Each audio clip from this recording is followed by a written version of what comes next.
Earlier this month, a rural church in southeast Minnesota marked a pretty big milestone. We traveled there to listen to the story for this morning's In Search Of report. Just outside the small Minnesota town of St. Charles, there is a church. And in that church, there sits an organ. And sitting at the bench of that organ is a man who's been sitting at that bench for 70 years. I started playing for Sunday school when I was 14, and that was the piano. And then when I was 16, I started playing the organ. And 86-year-old Donald Benedict has been playing for Berea Moravian Church ever since. My mother was the organist before me. Born in a house just down the road, much of Donald's life has played out within these walls. Baptized, confirmed, even married here. You met here in the church?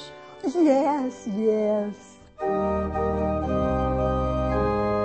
He's outlasted more than a dozen pastors, spent 70 Christmases, 70 Easters, leading his congregation in song. But don't let his many years fool you. I mean, when you see Donald, you realize he's elderly. And you make some assumptions about elderly organists, which are definitely not true here. For example, you might think that Donald would play very slowly. Wrong. No. He plays at a good tempo, the appropriate tempo for the song. I mean, no assumptions can be made when you see him the first time. This former farmer knows hard work, so it probably won't surprise you to learn that even though he has played literally thousands and thousands of hymns, he still spends every Saturday at church preparing for the Sunday ahead. I come out here about 1:30 until about 3, and I just feel better after I practice. And I know some will say, well, Donald, you've played so many years, you don't have to practice. And he said, you don't know, as you get older, you make more little mistakes, and your fingers aren't as limber and things. He said, you need to practice more. He's soft-spoken about this milestone. For Donald, playing all these years has provided the perfect bridge between his love of music and his faith in God. Donald never performs. He worships. And so that's an entirely different kind of music. And I think people who live on the farm and are close to the land are also close to the Lord in ways that I will never understand. His faith is quiet, just like he is. But it's there. It must be strange, being from your perspective, that you never get to just sit down and enjoy church. I do enjoy church, sitting on the organ bench.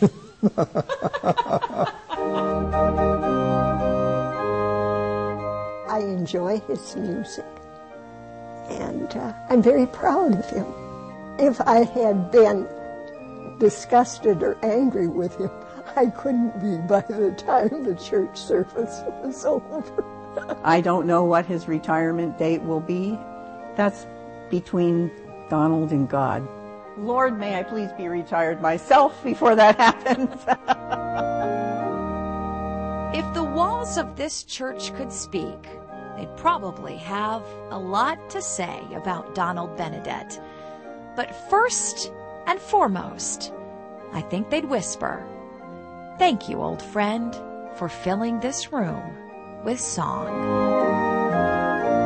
In St. Charles, Minnesota, with photographer Kirk Arneson, Jennifer Livingston, News 8.